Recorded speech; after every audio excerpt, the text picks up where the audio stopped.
Welcome all to another episode of your favorite podcast. Targo, how the heck are you, buddy? Doing good, man. Brews and Banter back on the scene. Week 2 Yeah, of the living the Premier dream. League. Oh, we're gonna get into a wrap, huh? Apparently, Let's do it. All right. I mean, today we got a lot to cover. We got match week 2 in the Premier League, La Liga, Bundesliga, Serie A's back, Bundesliga. Yeah, man. Yeah, a bunch of news, some transfers. End of that transfer window. Things are coming thick and fast. Thick and fast. Rumors are so fast we can't even keep up with it. So let's get into it. It's impossible. I am not Fabrizio Romano.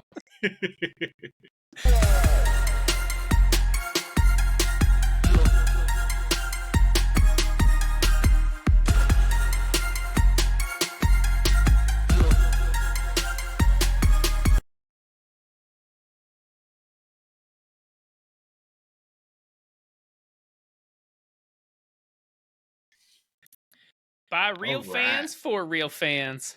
Yes, sir. Make sure you check out our Facebook group, our Instagram, our TikTok, our YouTube channel. Make sure you're liking this video, hitting the notification bell, and subscribing to our channel, as well as 5 stars on every podcast platform. As well as check out our Redbubble. It's got some pretty awesome stuff on it. Just saying. Help us keep doing this. Yes. So, Targo, before you get into your brew, I'm going to go with mine because it's not fancy and yours looks fancy. So, I just Okay. We'll sneak preview I gave you, huh? Yeah. I got Costco's single barrel bourbon. It's very tasty. Notes of cinnamon and oak. Cinnamon and oak. It's delicious. You taste the oak. A little bit there at the end. Yeah. Cinnamon's very forward, though. Well, I am drinking Grains of Wrath, Cantina Especial, Mexican-style lager. Look at that sweet can. Grains of Wrath. That just sounds fun. Out of Camas, Washington. Ooh. I will say, the can is what, draws my attention now. Oh, no. Trust me. If you're in any store and you see that, you're going right to that instead of anything else. It's got a little description. Crisp and refreshing pale Mexican-style lager was brewed with extra pale Pilsner malt and flaked maize for a bone-dry, corny floral lager. It says, we made this beer for you to enjoy fresh. And don't be an asshole. Recycle. Fair. Yeah. Says it on the can, so might as well, right? There you go. How does it taste, my friend? You know, it's like a Pilsner with cross between a Mexican lager and a Pilsner. Yeah, but I'm a Mexican beer kind of connoisseur. That's my go-to. It's no dose. Of course not. But it's still good. I'd drink it again. All right. But that can, light man, and refreshing. That can is so cool. Yeah. You should just keep it and put it on the wall, on the mantle behind you. Just in the background? Yeah. There you go. There you go. Perfect. Just keep it right there. You're not allowed to move. Hopefully my head doesn't block it, but yeah. New drinking game for those of you listening. Every time Targo covers his can, you gotta drink. Take a drink. All right, let's get into some news, Targo. Let's get into it, man. All right. Messi, not to be outdone by Ronaldo, has won his first trophy with Inter Miami. After how many games? 6? 5, 7? 6? 7? He's got 10 goals trophies in 7 already. Games, I think. Go Messi. Anyways. Yeah. First piece of silverware for him for Inter Miami. It also happens to be their first piece of silverware. Messi now becomes the most decorated footballer of all time, passing Dani Alves with 44 trophies to his collection. Only fitting, right? Only fitting. We had a World Cup final. That was Women's fun. World Cup. Spain. Yeah, England. Women's World Cup. Spain and England for one of them to win their first ever World Cup title.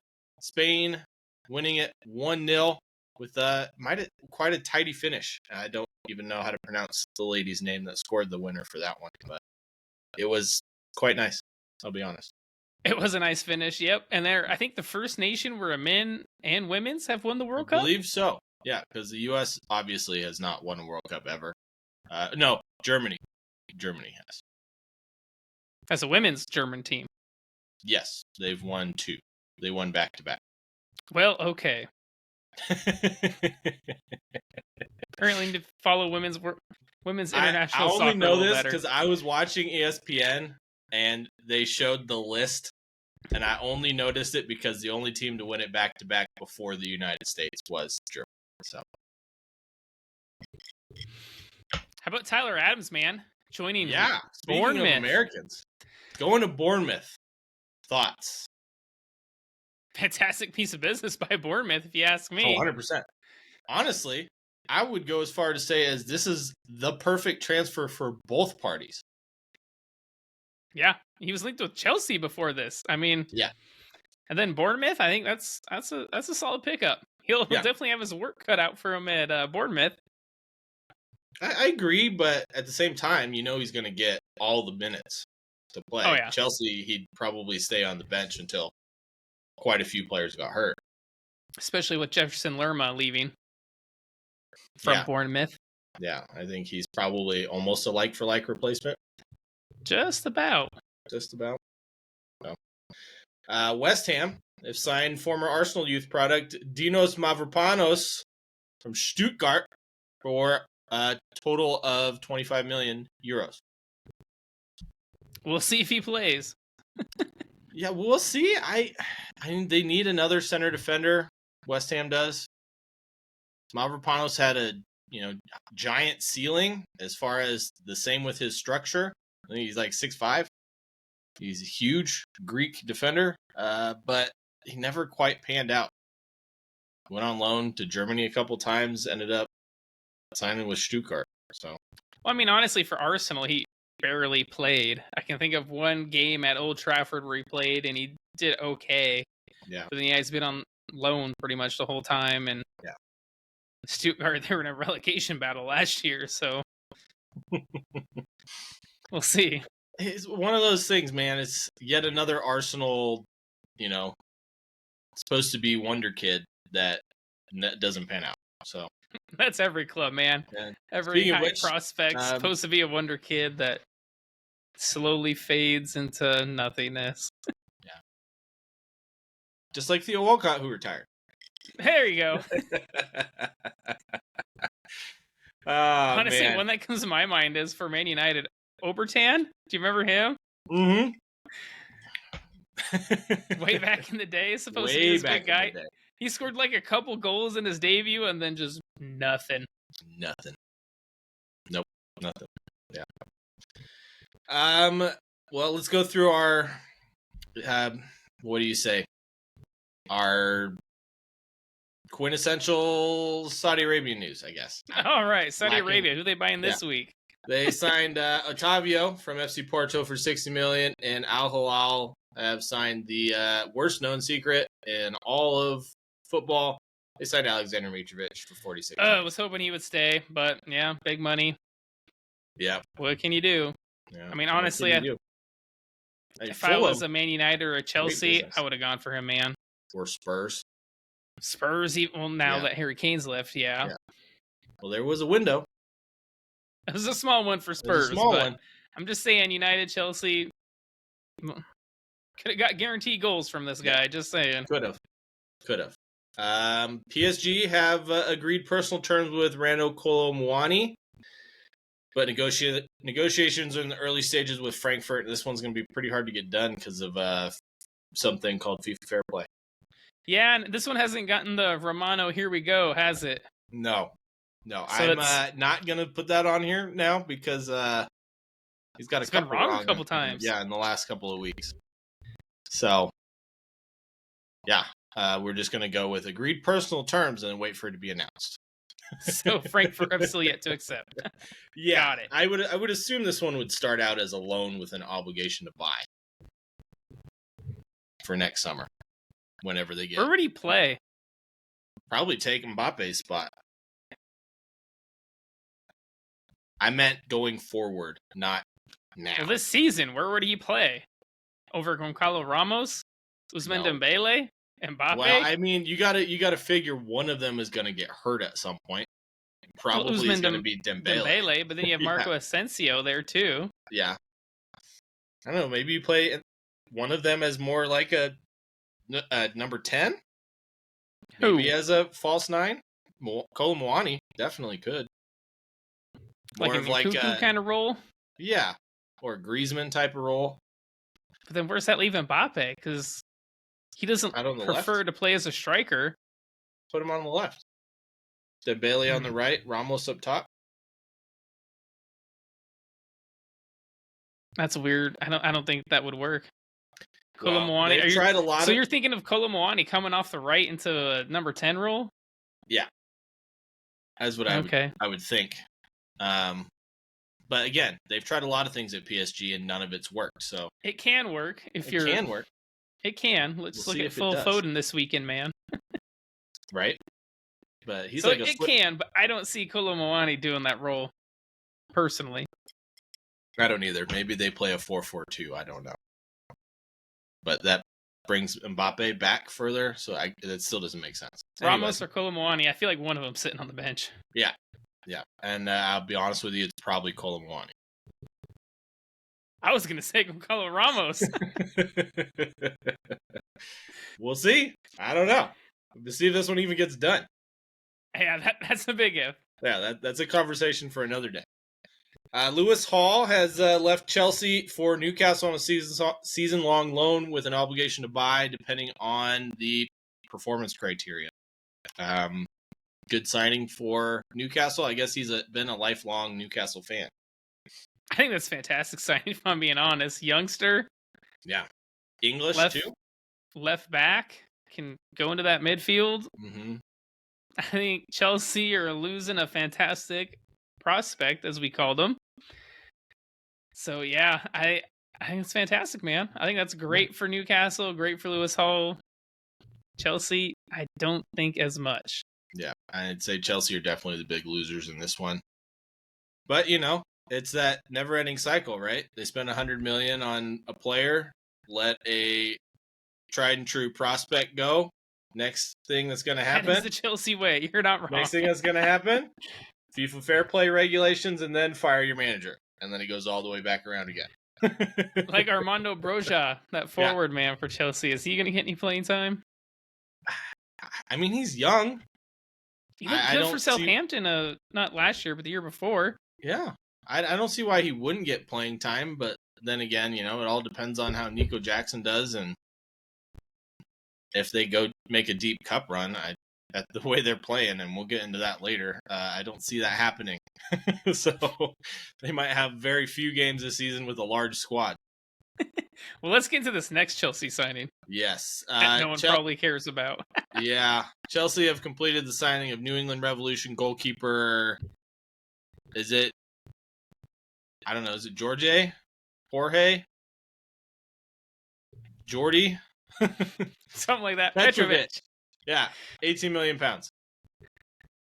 And there we go again with the LBS pounds instead of British pounds. Sorry, there's no British pound symbol on my keyboard, man. I know, it's bad.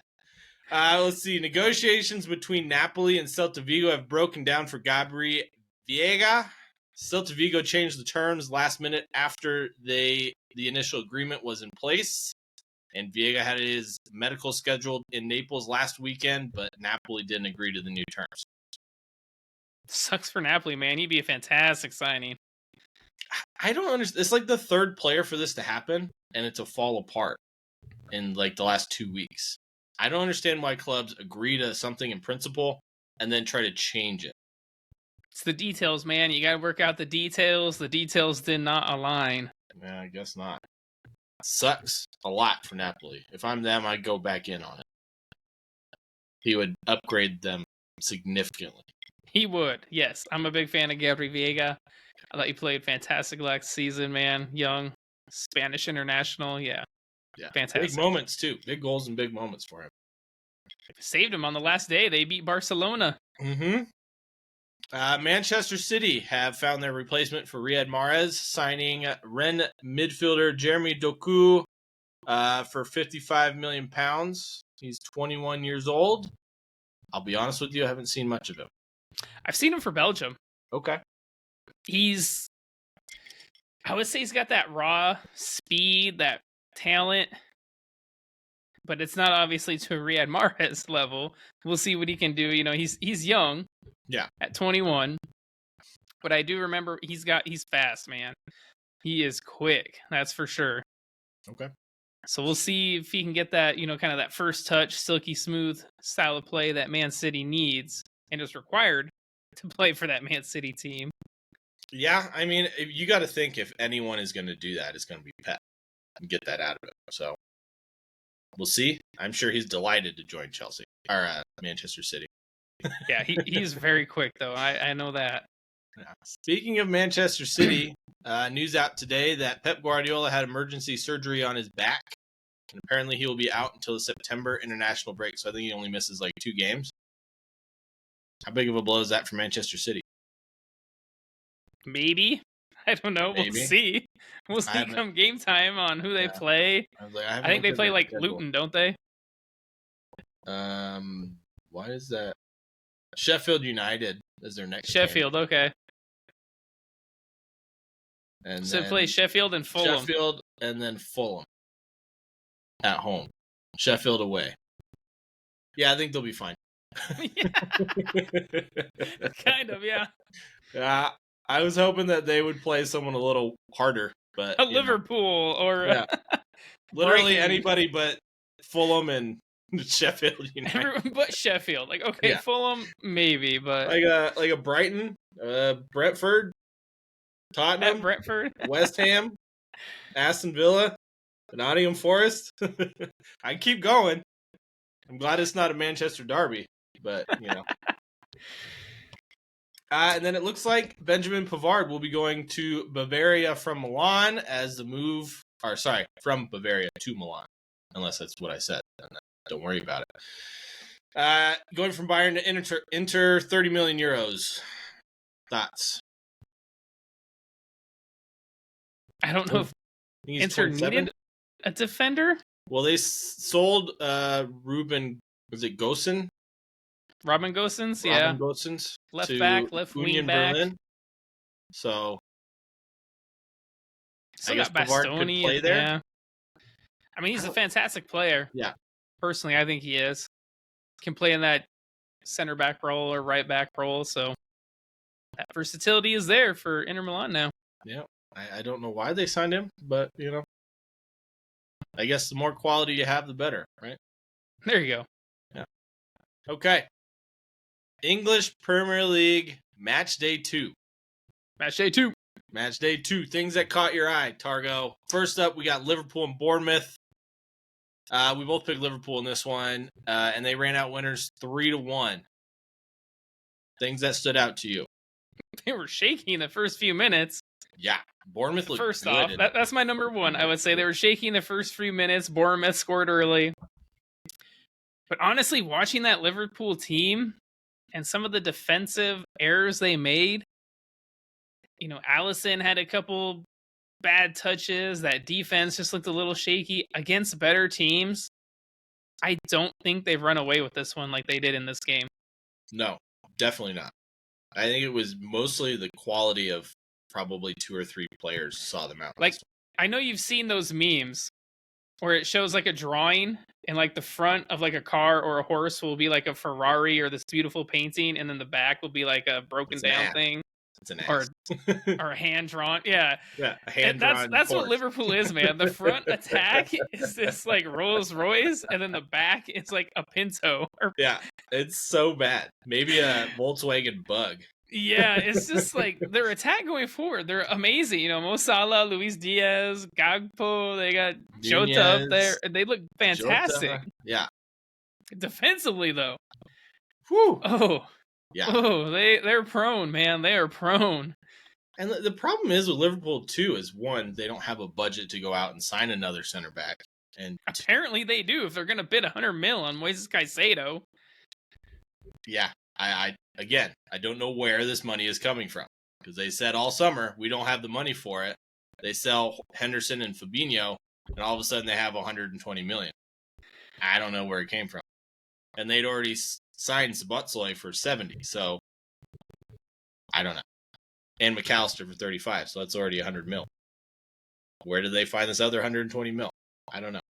Probably from sales, getting rid of wages of Keita and Chamberlain and Milner. And either way, they need to sign a center back, and probably a world-class one at that. And I don't know if they can find one in the rest of the transfer window. So. I think they're relying on Konate and Van Dijk, man. They gave Van Dijk that captain armband. I think Klopp's hoping he can get back to his best, but I think it's a honestly, if I were them, Hail Mary. I would go buy a right back if I was Jurgen Klopp, man. Too. For don't these go games buy a when midfielder. Don't go buy a midfielder. Put Trent in the midfield. Sign a right back. For those games when they play a tough team where they need a true right back, that's what I would do. Yeah. Go buy a right back for those games. Because, yes, against a Bournemouth team, Trent can go in there. They can get away with his out-of-position mistakes. But against a good team, man, they are going to suffer. Yeah. Yeah, especially teams that keep the ball a lot and can catch you on the counter at any given moment. Yes, and can exploit those open spaces. The Newcastle, Brentford, Arsenal, Manchester City, Brighton, even. Brighton, Tottenham, a Chelsea, Yeah. Well, I will say, let's start with the red card to McAllister. Was it a red card? Well, apparently not, because it got rescinded as of today. I was going to say that afterwards, but yeah. It was high. His studs were up. Did catch him on the leg. It did catch him. But he also got a little bit of the ball. I don't know. What for me, saw in the replays. It's one of those, whatever the on-field decision is, it's like, yeah, it could be, or if it wasn't, I wouldn't argue it, kind of a thing. Evidence to overturn it, sort of thing. Yeah, it's one of those, like, if I'm VAR, if the on-field decision is a red or not a red, I feel like I couldn't overturn it. Yeah. There's a lot of questionable decisions by referees this weekend, let's just say that. Yeah. But Luis Diaz, Golazo, it reminded me a lot of that Thierry Henry goal against Manchester United, but not as filthy or not quite as good. But the motion was similar, right? Where he flicks up the ball, not looking at it, hits it over his shoulder into the back of the net. So first off, no. No, it is not similar to that goal. The goal by Thierry Henry, dude, he has a defender on his back. He's outside the 18, flicks it up, turns outside the foot, and upper V's it. Luis Diaz was inside like the 8-yard box. Said. It was not even body positioning. His body positioning. That's it. The only thing that was the same is Luis Diaz flicked it up. That was it. Okay. That was it. He flicked it up, which he meant to do. Yeah. And then he volleyed it. Yeah. That is the only similarity. But do not try to compare that goal to that beautiful Thierry Henry goal against Manchester United, bro. No. I wasn't get comparing. Out of here. I said similar. Anyway. No, not even in the same ballpark, man. If anything, I would almost equate it more to Richarlison's bad touch in the World Cup where it bounces up and he didn't mean to do that. But it's more similar to that. The position, the way they are, their body movement. It was more similar to that than that Thierry Henry goal. Get out of here. All right. No. Shut down. On to a different point. How good was Dominic Szoboszlai in this game? Dude, this guy's a effing athlete. That's all I have to say. Capital F, man. I'll be honest, I didn't realize how big he was. He is tall, strong, athletic guy. Big dude. Yeah. And let's just say I think Liverpool got a steal with him. Fantastic signing for Liverpool, man. That guy he's class. Yeah. He's class. Any other thoughts about this? Because other than Liverpool's defense is awful, their attack is amazing, and Szoboszlai is great. Let's just skip the rest of that. Bournemouth, man, they look good at times. At times, yes. They just need to do it for a full 90 minutes, otherwise they're not going to survive. 10 minutes, yeah. Yeah. But their press was good. They caused Liverpool problems, I would say. Yeah. But again, a shaky defense. Maybe against lower league teams they get results, but We'll see. Tyler Adams might shore up that midfield, but maybe a little bit. But with seeing how much worse they played against a 10-man Liverpool squad. Yeah, that was another thing I want to talk about, man. Is Liverpool with 10 men still looked better than Bournemouth. And not a little bit better, like 11 on 11 did. It was monumentally better.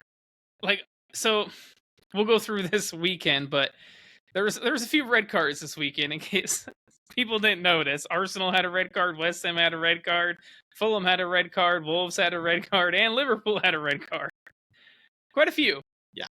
Liverpool with 10 men looked honestly fine. They scored their third goal with 10 men. I will say they looked the best out of all the teams that got a red card with 10 men.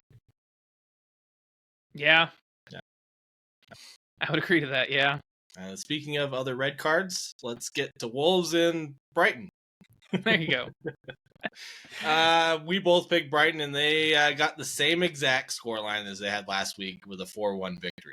Freight train, man. Yeah. I heard a stat. It was at the end of last season, only Liverpool and Man City had scored more goals than Brighton did. In the second half of the season. We saw them the second half of the season. They look good. They did. Solly Marsh with 2 more in this one. And then let's talk about the Kiro Matoma goal. Just shredding that Wolves defense, man. Shredded it. What did he start? Just inside of the Wolves half? On the wing, yeah. On the wing. Dribbled through 4 or 5 defenders. At least. And you just watching him accelerate against everybody else is just night and day speed comparison. It was nuts.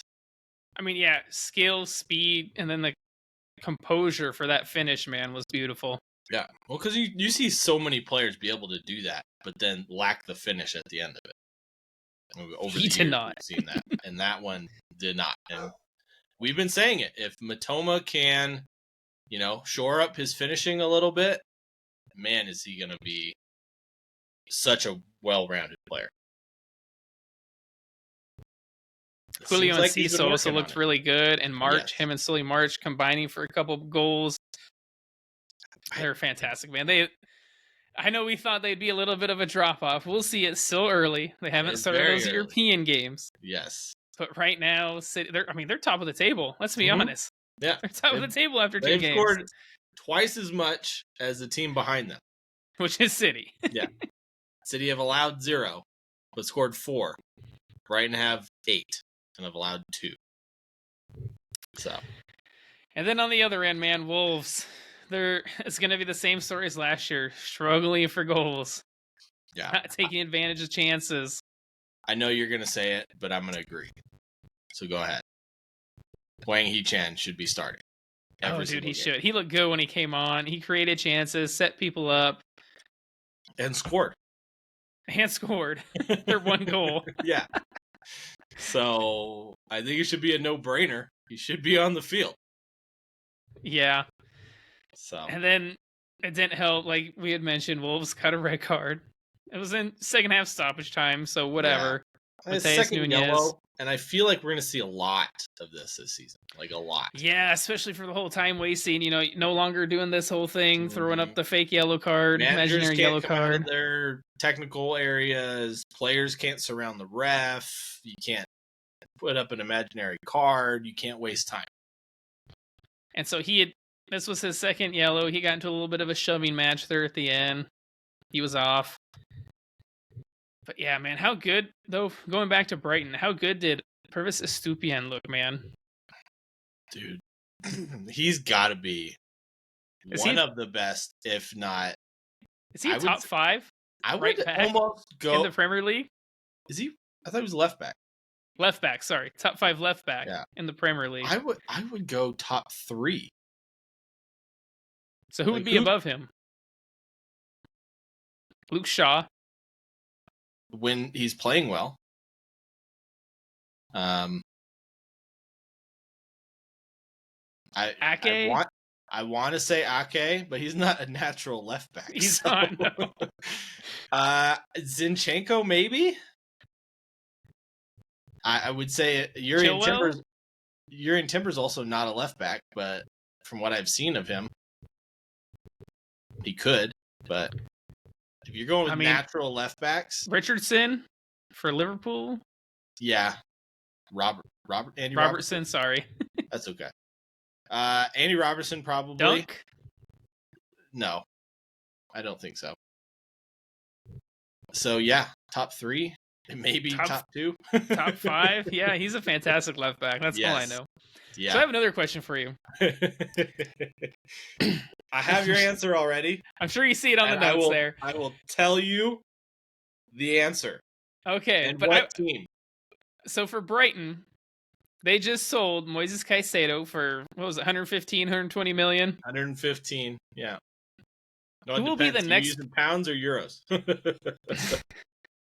We'll say pounds since we're in England. 115. Who is the next player to leave Brighton for over 100 million? Evan Ferguson. He's gonna go to Arsenal next summer. Okay. If you read the news, their number 1 target for next summer for 100 mil is Evan Ferguson. So Evan Ferguson over Matoma.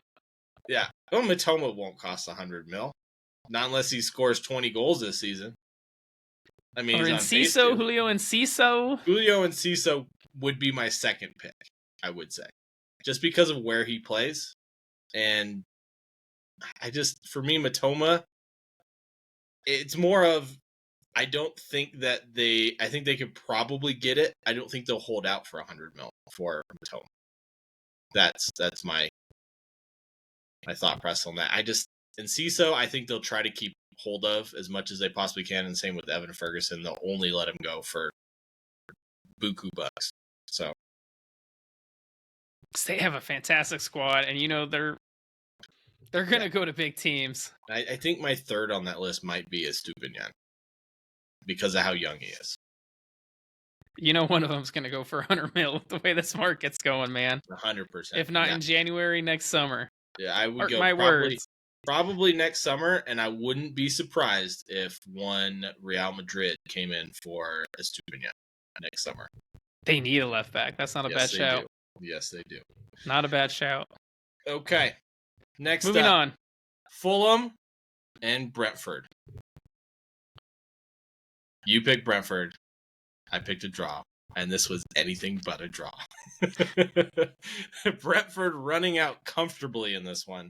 Let's just say Fulham clearly missed one Alexander Mitrovic in this one. And then some, yeah. And then some, but... And one Brentford, you know who they're not missing? Ivan Toney. Man. Crap. They're picking up right where they left off last season. And Yohan Wissa and Brian Mbomo, man, they're looking like two of the best... They're looking like the reincarnation of Harry Kane and Heung-min Son, to be honest with you. Fantastic combination play. I will say for that first goal, it was pretty close between Fulham and Brentford, but then there was a terrible, garbage back pass by, I think it was Issa Diop to the goalkeeper so that Visa just pounced on, went around Leno. It was like he was trying to pass it to Visa. He's like, here, Visa, have a goal. Oh my God. Like, did he even look? Or just hit the ball?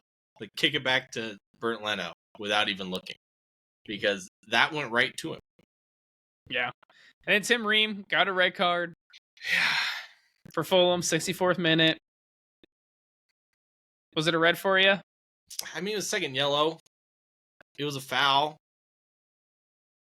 I don't know if I would have given a yellow for it, though. Little harsh. I feel like just a bit. Yeah. Just a teeny bit. A little pinch. Harsh. Yeah, and after the McAllister red and Matías Núñez probably deserved a second yellow. Oh, yeah, shoving. You can't. This one, I'm not so sure. I think this was a little harsh. But it was harsh, yeah. Brentford looked good, man. Yeah, that third goal, man, made that so good numerical advantage count. They just shredded that Fulham defense for an easy tap in. Yeah, it's pinging the ball around. It was nice. I'm gonna say. Speaking of shredding, our next game. Go ahead. Aston Villa against Everton, man. Shout out to Kane. He's gonna be happy about this result. Oh God. This is what we expected in the first game, not Newcastle do it to them. Well, that's what you expected. I don't know about you. I thought Newcastle would put up a fight. No, I meant you expect them to play more like this in the first game, not just Well, sit yeah, there this and one's take at it from home, and then Newcastle. honestly, this Fulham team was terrible. Everton. Villa looked fantastic, man. They won 4-0. Yeah.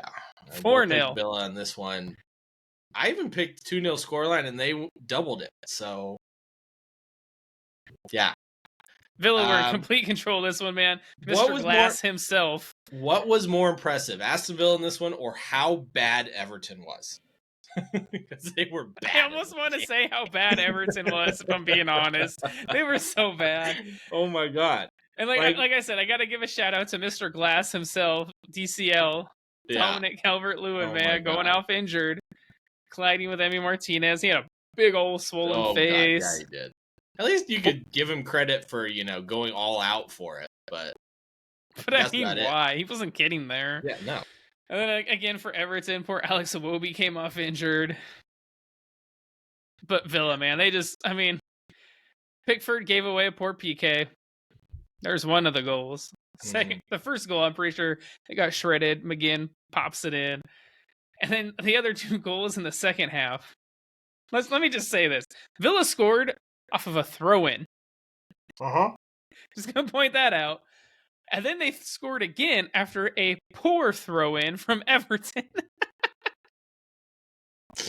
I don't get it, man. So I think it's because of those 2 goals and then giving away a PK. I almost got to say, Everton, what the hell are you doing, bro? And to be honest with you, too, is what happened to the Everton of the end of last season? Well, so here's the thing. It's almost like nothing has changed. This is the same Everton from last season. No, I mean, they barely escaped. This is like the Frank Lampard Everton. And nothing has changed with this Everton team, man. All right. Yeah. Over under. How long does Sean Dyche last before they get a new manager? We're gonna go if they keep playing like that, not long. You want to go New Year, or you want to go end of October? No, I say end of October. Things are going like this, man. At this rate, man, I think Luton will get their first victory against Everton. Holy shit! And away from home at Goodison Park. God, yeah, Everton. So bad. We didn't predict you to go down, but hot damn, you were trying to prove us wrong. Yeah. I mean, when you're trying to prove us wrong, you're trying to prove us wrong. And speaking of trying to prove us wrong, onto this next both game. High on Chelsea. We had Chelsea against West Ham United, and let's just say, Chelsea, you never disappoint. You don't. I'm not even upset. I'm not. I'm actually kind of happy. I'm kind of happy about it.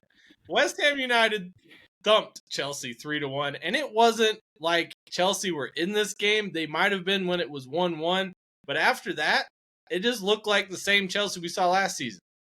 It was kind of Chelsea that couldn't score. Yeah. So they had possession. I will say Raheem Sterling looked okay. He cut through that defense a few times. Yeah. But they can't score, man. They cannot score. No. Chelsea are definitely trying to make us look bad. We're all high and mighty on them. Top 4. Yeah, it was bad. I think it was the first game against Liverpool, they performed so well, so we're like, okay, they're going to do good. And then the Chelsea that we expected this season showed up in this West Ham game. Performed that good. Maybe it was just Liverpool's defense is that bad.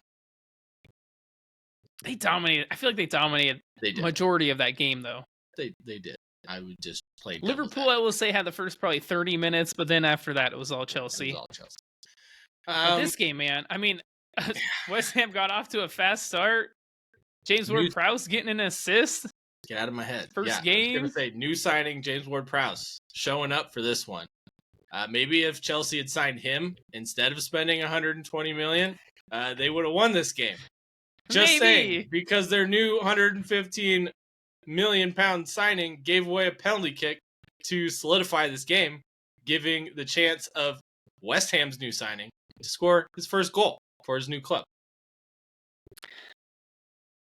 I don't know, you said a bunch of words there that I didn't follow, but I just know Moises Caicedo fouled someone and Paqueta scored the PK. Yeah, that's what I meant. Anyways. And then Enzo had a PK save, the other 100 million man. Yeah. 100 mil man. I saw a crazy stat that Chelsea spent more on their midfield than Arsenal's entire midfield and forward line combined. Well, you think if Martinelli and Saka have been there. Martinelli was like $3 million. Yeah. Saka was free. But you got Gabriel Jesus, you got Kai Havertz, Declan Rice, Thomas Partey. Still cost more than them. Because you got Enzo, you got Caicedo, Lavia. Yeah, it's insane the amount of money they've spent for them to be this bad. Yeah, and then the one guy who scored their goal, Chukwuemeka, Carney Chukwuemeka, got injured not shortly after.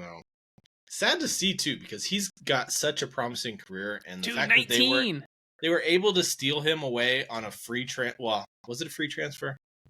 Seemed like that it, I don't know. From Aston Villa, and you see how Aston Villa is doing now. Imagine if they had him in their ranks still. Yeah, and then Mikel Antonio, man, got that game winner off a banger. See, this is what we've known to expect from him, but he does it so inconsistently that I can't call him a class striker. Oh, he's not a class striker, but I will say he's a hardworking striker. Well, you see him? He looks like the Hulk compared to everybody else. Like, he gives Amon Traore a run for his money. He's gigantic. Okay. But I mean, in this game, were Chelsea just bad, or was West Ham that good? I'm going to go Chelsea were that bad, but I'm not going to discredit West Ham. I think they were good in this one, and as good as we've come to expect from them. I just think it's simple mistakes from Chelsea, and a team that shouldn't have these simple mistakes in them. Yeah, poor defending on a corner, giving away a PK. I mean, Mikel Antonio beats his defender one-on-one. Yeah, okay. Cool. It's 1-1 at that point then, right? Yeah. So, all right. And then to the Monday Nighter, we had Crystal Palace against Arsenal. We both picked Arsenal for this one, and it was anything but convincing, I'll be honest. Yeah, you got any fingernails left after that game, man? No.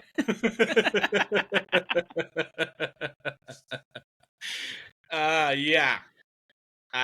This one was, the first half was comfortable, I will say. Not convincing, though. I mean, Arsenal dominated possession, but only a couple chances probably created.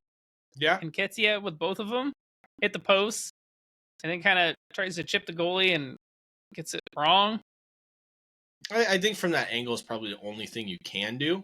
It was a tough one, but you do expect your star finisher, a striker finisher, to be a little bit more clinical.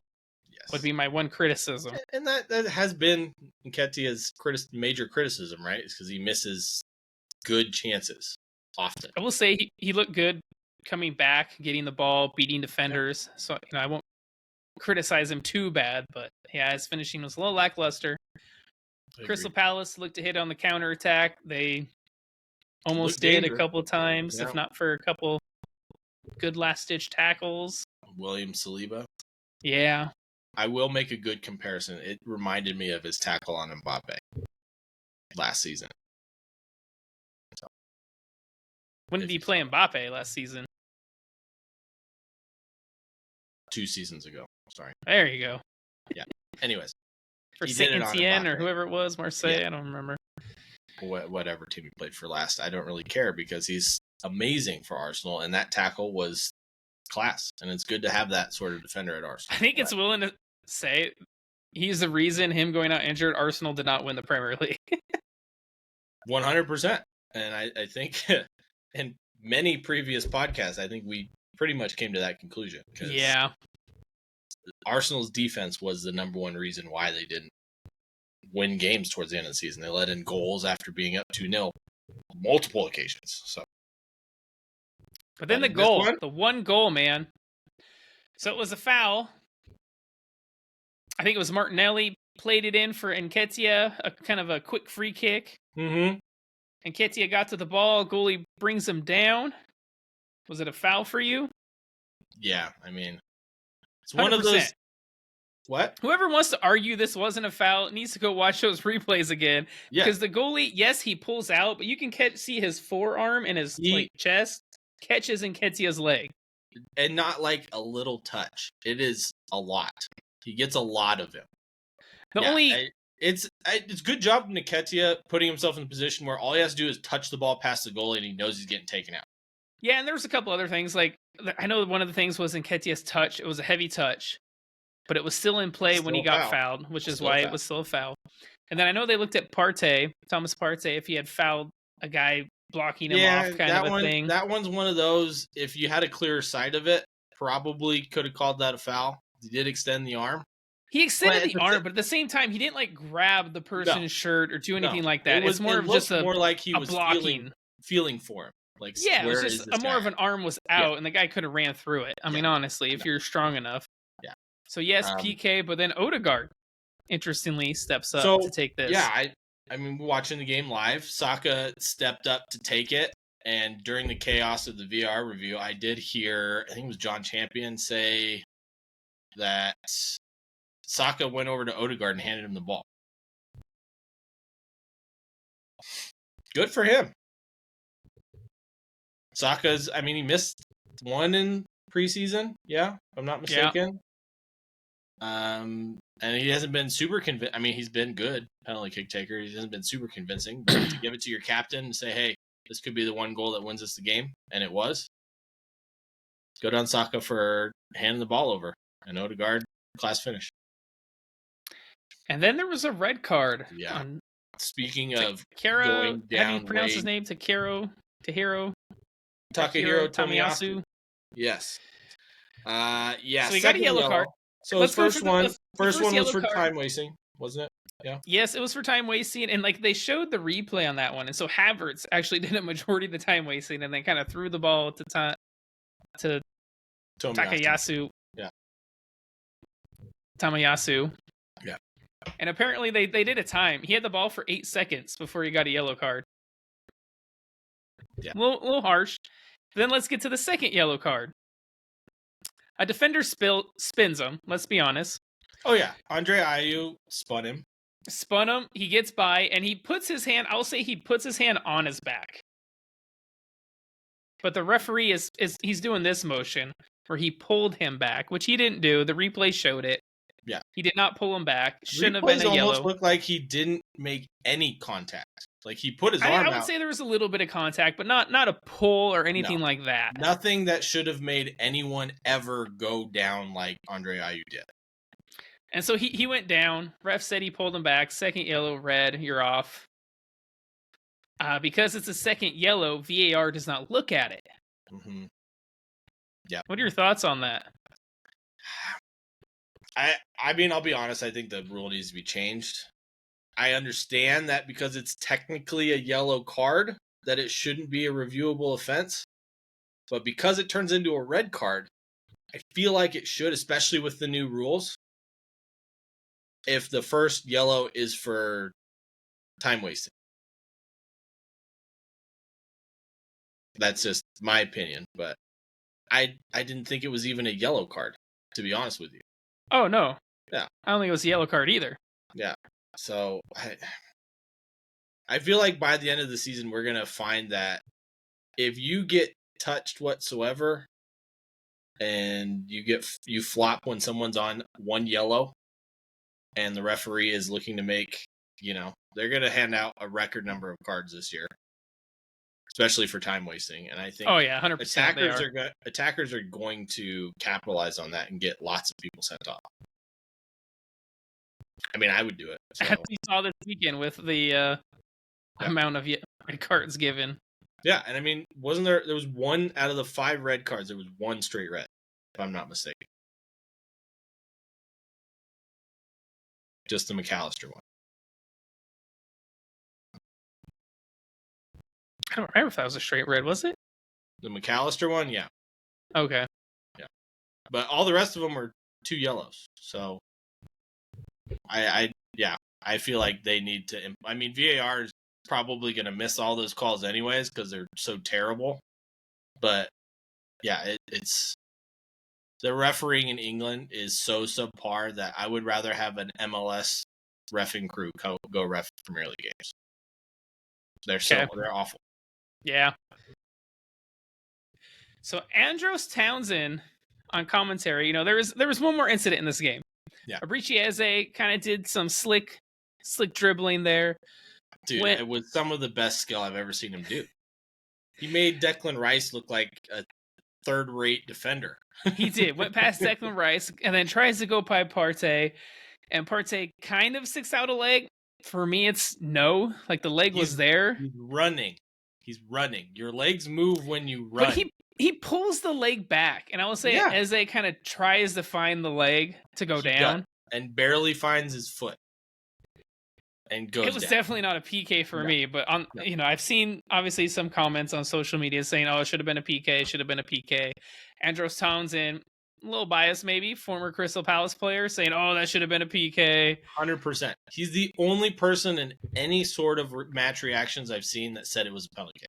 The only For person. me, no. Yeah, me neither. No. But I would say that was kind of the main talking point of the end of that game, as Arsenal were down to 10 men and kind of holding on. But so I wanted to ask you another kind of, not necessarily ask you, but bring something up. Liverpool against Bournemouth at 10 men looked comfortable.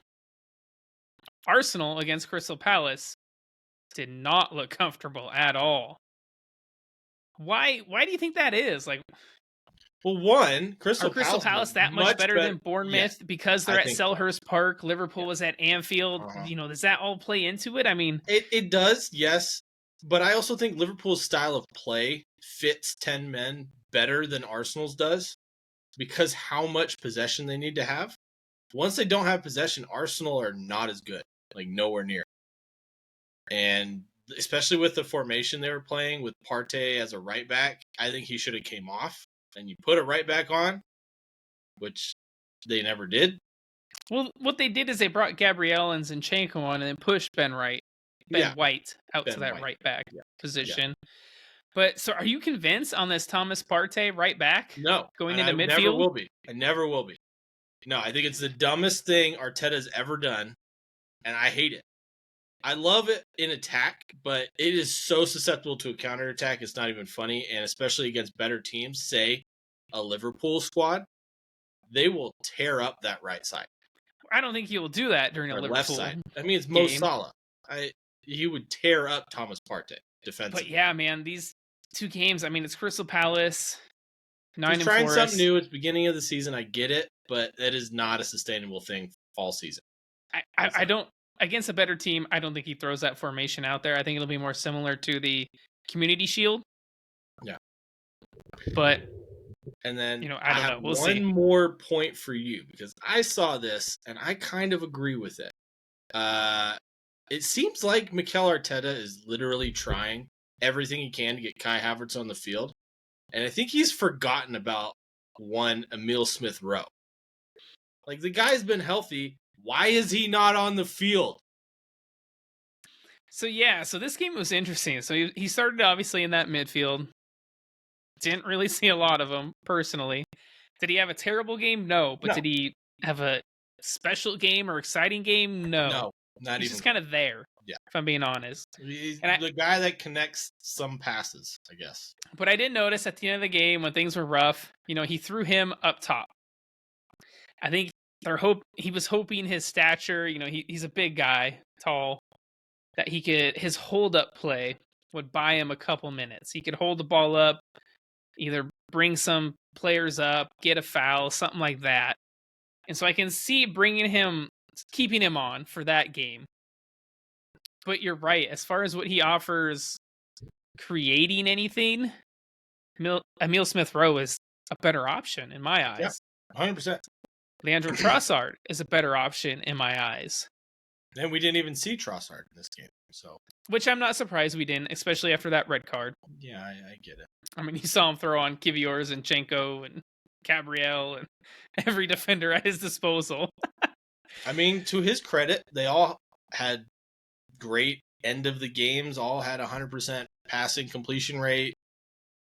They all won the ball in good spots. Okay, cool. But, like, how do you... At 1-0, I mean, the only lead that's more dangerous than that is 2-0. Yes. But you need to be able to get the ball into the opponent's half besides just whacking it upfield. Well, and I think that almost comes down to his formation he put out there, bringing on all these defenders.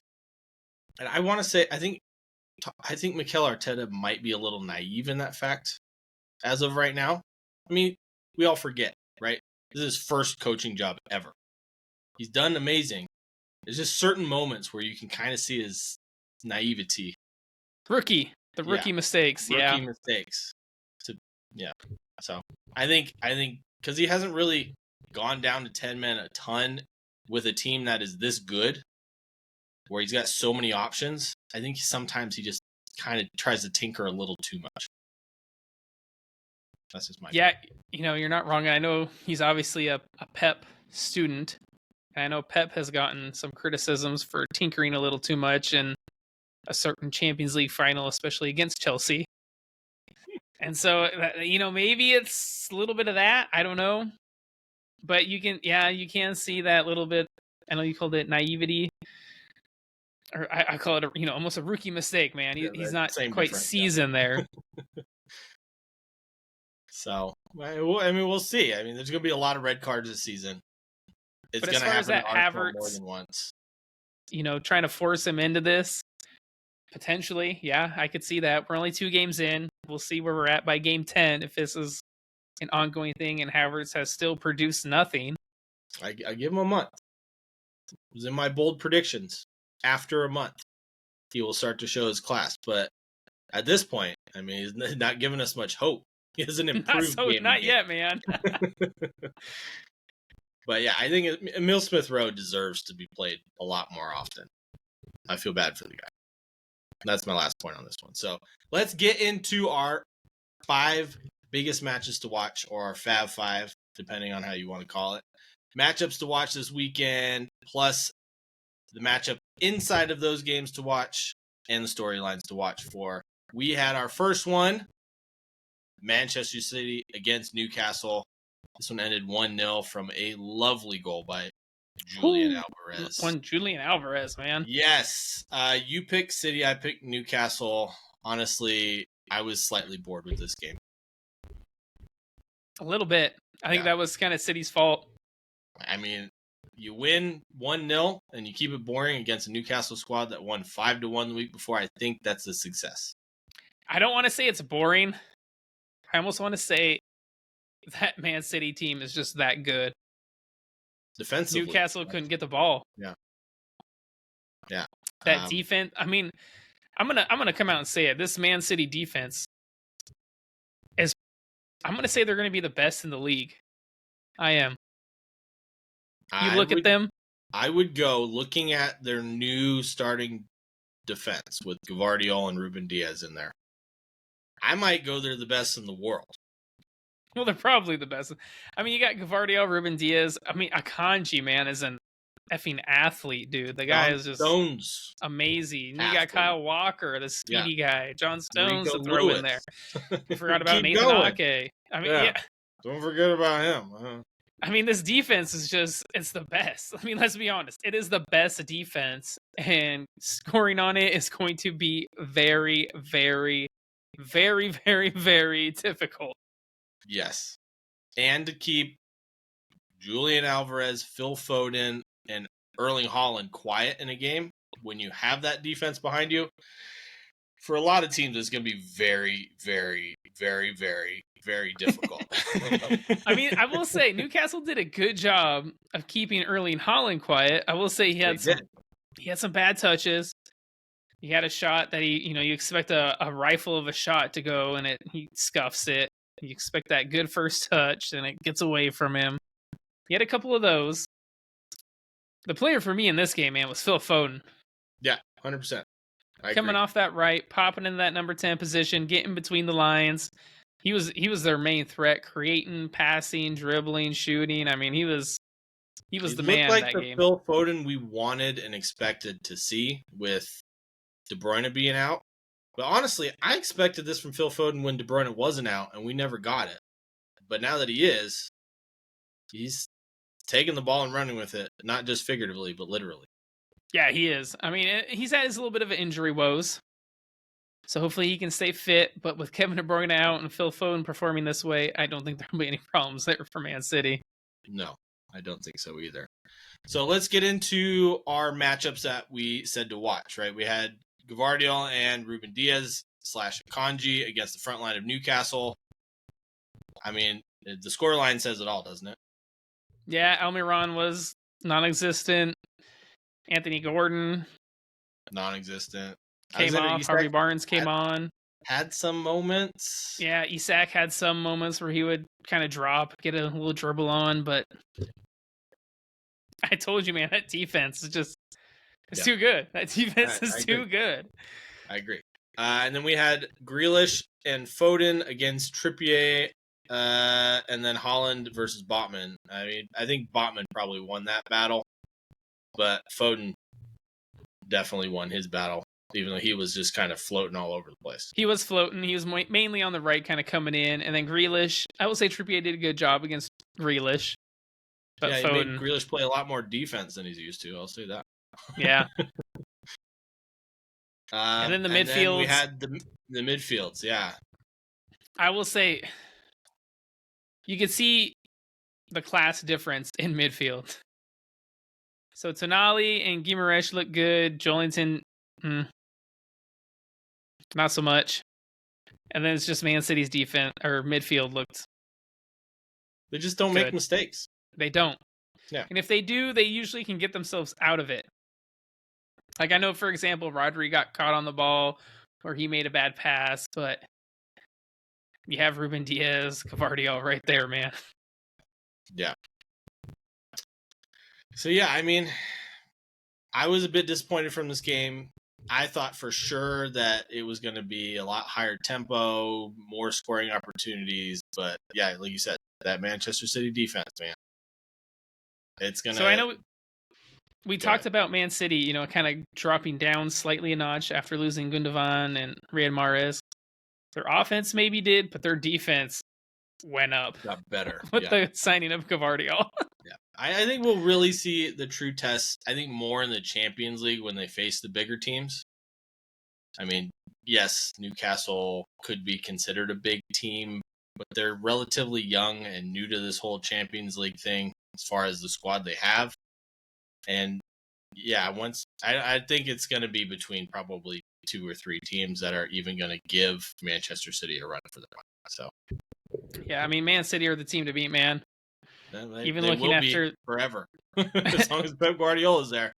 After these first 2 weeks, you can see it's Man City and then every team trying to catch them. I agree. Speaking of teams trying to catch them, we had Manchester United against Tottenham Hotspur. This was a good game. I liked this game. It was, for many reasons. So Spurs won this one 2-0. I feel like it doesn't tell the whole story because this really was a game of 2 halves. It was. We thought, maybe both teams would repeat their performances from week 1. But honestly, I think Spurs looked a lot better than they did in week 1. And I'll be honest with you, Manchester United looked exactly the same as they did. They did look exactly the same. Exactly the same, man. Yeah, let's start with what was the same. Marcus Rashford did start up front. Still should not be starting up front. Yet again. Mason Mount, disappointing. Yet again. He played? Yeah. Right? My point exactly. Another week, another Bruno Fernandes sitter that he missed.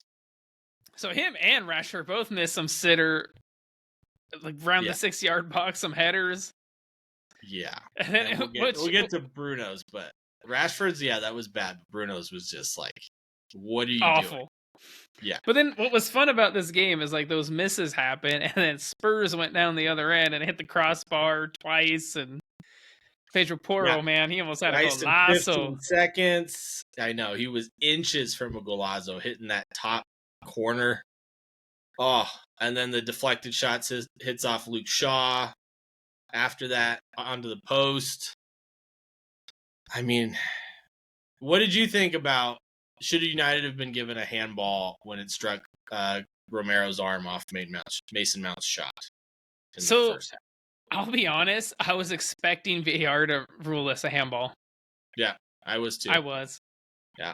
The way his arm was, like, and I know, like, in the commentary, they said, oh, both his arms are in the same position, so that makes it natural, apparently. I don't know. I guess. So you're But telling me if my arms are like this, but they were out this there, is a right? Like, natural position it because was both my out arms. there. Yeah, exactly. That's what I'm If your arms saying. are away from your body, it's not natural. And so, in week 1, we saw a PK given against Brighton for a handball, and I thought that one was more harsh than what we saw against Romero in this game. I agree. And so I expected it to be called, and when it wasn't, I was just like, well, okay. Yeah. VAR at it again. Man United, he got one last week. It was almost like the universe equaling out. Man United got that away with one last week with Onana, and this week they didn't get one. So footballing karma, my friend. Apparently, sometimes it does equal out, unless you're Arsenal, and then it never does. Okay. But that's okay. Spurs Let's talk midfield. about that. Let's talk about the Spurs midfield, man. Okay. I was going to talk about the Bruno sitter first. Oh, okay. Well, let's talk about the Bruno sitter. He missed his header. I mean, he's wide open inside of the 6-yard box, and all he's got to do is redirect the ball on frame. He hits it into row Z, but it's not just like a bad miss. It looks like he didn't even try. Right, he was trying to clear the ball. What are you talking about? Yeah, that's what it looked like. I like, how? United would have had the lead at this point. They would have. Game. Yeah, this is the first half. Yeah. I was so baffled by how bad of a miss that was from a player who's considered a world-class midfield. It was a terrible miss, yeah. Let's talk about these midfields. Yeah? Let's talk about these midfields, man. Basuma and Sarr. Yeah. Damn. God, man. I was so impressed by Sarr. I think his full name is Pape Matar Sarr. Pape Sarr, yeah. Yeah. And he's Basuma, man. Was everywhere. And Basuma, second man of the match, 2 games. He's the signing they wanted him to be now. He wasn't last season. But man, is that midfield.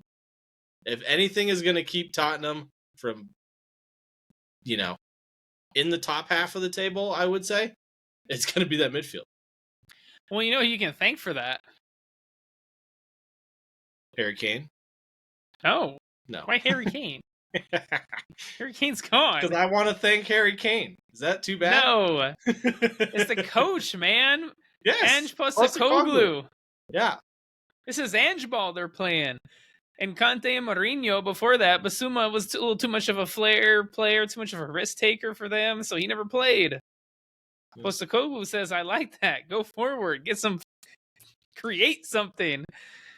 Yeah, and I mean, out of their 2 midfielders, I'll be completely honest with you, I expected Sarr to be more of that player, more of the flair, more of the get forward with the ball, be an outlet.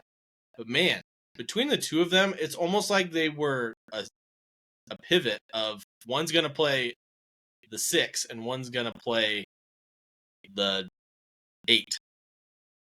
Like, they were constantly, like, effortlessly just switching back and forth. They were going back and forth. You're not wrong. And it was, they bossed United's midfield so hard. It's like, Casemiro, I'm sorry, I love you. You're an amazing defensive midfielder, but even he needed help. He needed help, man. And Mason Mount is not that answer at all. Mason Mount was not the help. No. Hell dude, no. Sorry, you know who he reminded me of? A little bit of mix of a Yaya Toure and a Patrick Vieira. That's high praise, my friend. After one game? It was a little bit of a mix. Okay. I liked it. I hope he keeps it up. I'm going to save that statement and reserve judgment till maybe end of October, and then I'll come back to you with that one. When Tottenham finishes... I'm not saying no. That is the key part here. I'm not saying no, but I'm not saying yes. I haven't seen enough. Well, when Spurs finish above Chelsea and Villa, then maybe, huh? Yeah, well, we'll get to my question about that statement later after we go through the whole game. How impressive was Vicario in this one? Because I feel like he had Couple good saves, man. Couple good saves. Important good No saves. mistakes, which is the key for Tottenham. Yes. And he seems like a absolute quality pickup for Spurs. And especially with his acrobatic saves, I feel like sometimes he makes more acrobatic of a save than he needs to, but it looks good. So There's a one-on-one he had. I think it was with Rashford, where he kind of went down, and then you saw his arm just come up, and his like forearm got just the slightest touch on a ball to send it wide. Fantastic save. Yeah. I mean, besides one moment of hitting the post in the 51st minute, I'm going to say Anthony, disappointing yet again, man. I don't know how he keeps starting. I don't understand it. He is awful. Came close, hit the post. Yeah, in 1 second. What did he do for the rest of the game? I don't know, man. He's not quick.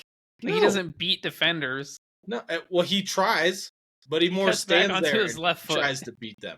He's the Wish version of Robin. I think you're disrespecting Robin in that one, man. He's a bootleg version, man. He tries to come back on that left foot. You might even be disrespecting Wish on that one, man. But he's not as quick. No, he reminds me, if you were to, no, I don't got a good way to say this, but if you were to find like a Cristiano Ronaldo of like the person on the train, like in a park, who wanted to be Cristiano Ronaldo. A park? Yeah, like some random the person park who version, not even the Wish version. Yeah, This is the This is the Sunday League version of Cristiano Ronaldo. No, man, this is like the open up your trunk version. Yeah, it's bad. He may turn out to be the worst 100 million signing in the history of football. Was he that much? $100 million, I'm guessing. Euros. Yeah. He's 100 million euros? Yeah. And he was 92 million pounds. Holy shit. Yeah. Awful.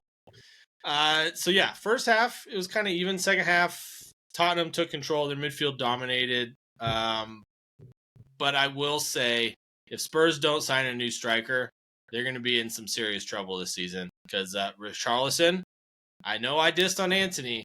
I'm going to diss on Richarlison just as hard. Because the man is an absolute joke. And he will never be the answer for Tottenham Hotspur. He is awful. He is so awful. I don't even think Everton would take him now. How is he the number 9 for Brazil? I have no idea. Because right now, I don't even think he would start over Dominic Calvert-Lewin at Everton. He is that bad. Glassman himself would be starting over him, huh? Holy crap, is he bad? His first touch sucks. His passing is awful. He can't hit the broadside of a barn with a shot. I don't understand how he even plays for Tottenham Hotspur. Holy crap. Anyways. Rant over. I do want to give a shout to Michael Oliver in this game. I thought he did a fantastic job, and it's not often that it happens in the Premier League. Hey, so. We'll give a clap to some officiating. One game out of all the ones this weekend, we got one clap. We both picked either United or a draw for this one. Spurs proved us wrong. So, got that one wrong. And then we went to Friday's 6-pointer. Nottingham Forest against Sheffield United. We didn't really have a bunch of matchups to watch in this one, but we did say this would be important. More for Sheffield United than it would be for Nottingham Forest. And I'll be honest with you, Forest, they start real fast, and I don't think Awoniyi is going to be there for much longer. Because, man, does he look good. Awoniyi! So I did like this lineup, starting both Awoniyi and Brennan Johnson. Yes. I was wondering when we were going to see it. I wish Steve Cooper could fit Anthony Elanga in there, man. I liked watching him the past couple games against Arsenal, against Sheffield. He's so freaking fast, man. Yeah, and he's exactly what Nottingham Forest need on the wing to get them out of sticky situations. I want to see those three start in a game like this against a Sheffield team. You know, a team that Luton Town of Burnley. Yeah, at home especially. But they called on their big strikers, man. They won 2-1. Awoniyi, Chris Wood got a late winner after a freaking golazo from Sheffield. Oh, yeah. Yeah. And that's what it's going to take for them to score goals, apparently. That's what I was about to say. They're going to struggle, man. Watching this game, they are going to struggle to score goals. Yeah. 48th minute with this one, first goal back in the Premier League, and I feel like their next one might take them a couple of games to get. Oh, they need a striker. They need someone up there to do something. They lost their main goal threat to Marseille for 20 million, 25 million, something like they that. lost their best midfielder to Burnley. They need some goals, man. They need promoted with. They need a striker. Bad. I think everyone has them going down. Like, I bet if you look at if you were to ask any Premier League fan, like, who's going down, Sheffield United would be in 99% of those three going down. I 100% agree. But I will say, on the other side of the coin, if Forest play like they did in the first 25 minutes, they might be flirting with a top half finish. A top half finish? I don't know about flirting. that, bud. I didn't say get it. I said flirting. I don't know about. I mean, you can say that right now because they're sitting 10th after their one win. But I'm more saying that because of the football they played in the first 25 minutes of the game. They didn't play like it the whole game, which is why they won't. But if they could, then they might flirt with the top half finish. I wouldn't give them top half. No. I'm not saying they will. I'm saying if they were to play like they did the whole season, that's it. It's very hypothetical. I'm still going to say no. Anyways, you also have to look at who they're playing. Yeah, Morgan Gibbs White also looked good in this game. I don't have anything good to say about Sheffield United. So they got a goal. That's what I'll say for them. You picked a draw. I picked Forest. Yeah. Honestly, this was one of those games where I didn't pick any draws. So I was like, well, shoot, I remember. I those were your words exactly. Those were your words exactly. Well, I haven't picked any draws, so I'm picking one. So, all right. Enough of the Premier League. Let's get into some Bundesliga action. We had Bayer Leverkusen against RB Leipzig, and I'll be honest with you, this might have been one of the more entertaining games of the weekend. Bayer Leverkusen won 3-2 over Leipzig. What a game. What a game it was. Danny Olmo, 4th goal in 2 games. What so a player. I'll be honest, I forgot about this game and watched it today. You watched it nonetheless. And like I was looking at our, we have our notes for this, and I was like, I completely forgot about that game. Well, I'm glad you picked that one because it's definitely a good game to watch. I watched it today, man. Yeah. And Leverkusen, because this was at the Bay Arena, so it was Leverkusen's home stadium, and they looked good. They dominated the entire first half. Yeah. It was 2-1 going into halftime. They got their 2 goals, and then late, Leipzig got one. Yeah. But they look good, man. They played with 3 at the back. Tapsoba, Jonathan Tah, and I can't pronounce his name. Kusunu or whatever it is. Let's go with that. Sure. But Frimpong looks good, man. Boniface looks good. Xhaka looked good. Granit Xhaka. Alejandro Grimaldo as a left wing back. Man. They got a good squad. They look good. Yeah, I mean, Florian Wirtz scored the 3rd goal. It was nice. But I will say, him and Jeremy Frimpong look much better than they did last season, which is scary, as 2 players who are on the up and up. Granit Xhaka looks like he's going to pick up where he left off last season for Arsenal. But I will make one prediction. Ooh, got a bold prediction, do you? Yes, with De Bruyne being out, Manchester City will sign either Danny Olmo or Florian Wirtz before the end of the transfer window. Don't think so. I do. Maybe next year. I don't think this. I hope they don't. And I as hope of this both recording, of them man, they got 8 days. I don't see it. I don't think Leipzig, for one, want to let Olmo go after letting go all the players they've lost. Florian Wirtz could go. I don't think he should. He's, 19? No, I don't think he should either. I don't think either one of these players should leave. They should stay right where they're at. They should have a fantastic season with their respective clubs. But I think Manchester City will at least attempt to try to sign one, if not both of them. So I disagree with you there. I do think I would like to see Danny Olmo leave, but I don't think Leipzig will let him leave. I meant this season, I don't think they should. I don't want to see either one of them. I want to see Danny Olmo leave. Next summer. I do want to see him leave. Sure. I mean, they're both they're on track to be world-class superstars. Because they're leaving sooner or later. It was just they will leave. Yeah, It's just a a matter matter of of when. you pick Leipzig, I pick Leverkusen. I know, man. I thought Leipzig, after beating Bayern, they did not, especially in that first half. I will say that first half, they did not impress me at all. Yeah. I will say Leverkusen impressed me for large portions of this game. So. They did. Okay, Targo. To La Liga, and we had Real Betis against Atletico Madrid. Let's end on a high here. On a high? Sarcastic high. On a 0-0 draw. Yeah.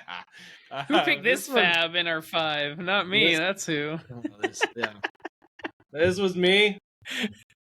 It Blame was that ginger fest over there, not me. It was a snooze fest. This game was not fun to watch.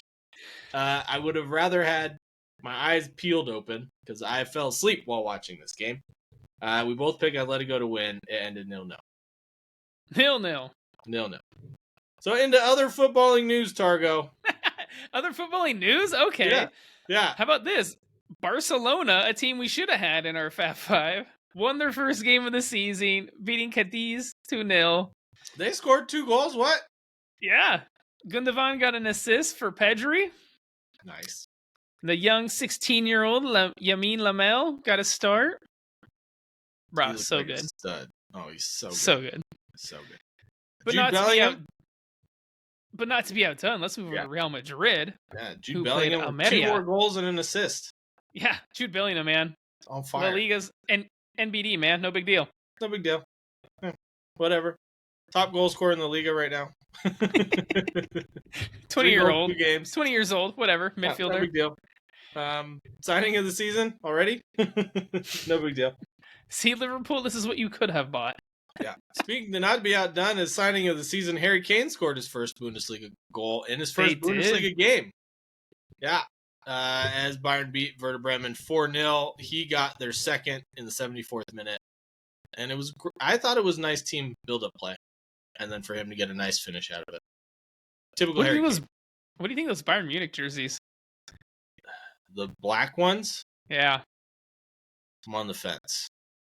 I kind of like them. I really like their third jerseys that they wore in the Super Cup, the German Super Cup. Those are class. I even like their home because it has like more white than red. red. On the white with the red. I kind of like it because it's different. I think with both of them, the black one and the white one, it's gonna take me time, but I'm gonna lean more towards I like it. They're different, so I'll give it to them. And then to end on an American high note, America. Christian Pulisic scores a golazo in his AC Milan debut. Go Christian Pulisic, man. I think he's going to recreate the best form of his life, and he's going to be a terror in the Serie A. Tear up Serie A. Please. Please do. But I think we've been chatting long enough, man. I think so too. We talked about all we can. This brings us to the end of this episode. Thank you guys for listening. Make sure to check out our socials. Facebook, Instagram, the Tiki-Taki, and of course the Redbubble for the merch. Yep. Help us keep doing this because we appreciate it. And on that note, we love you guys. Thank you so much. As always, cheers. Cheers.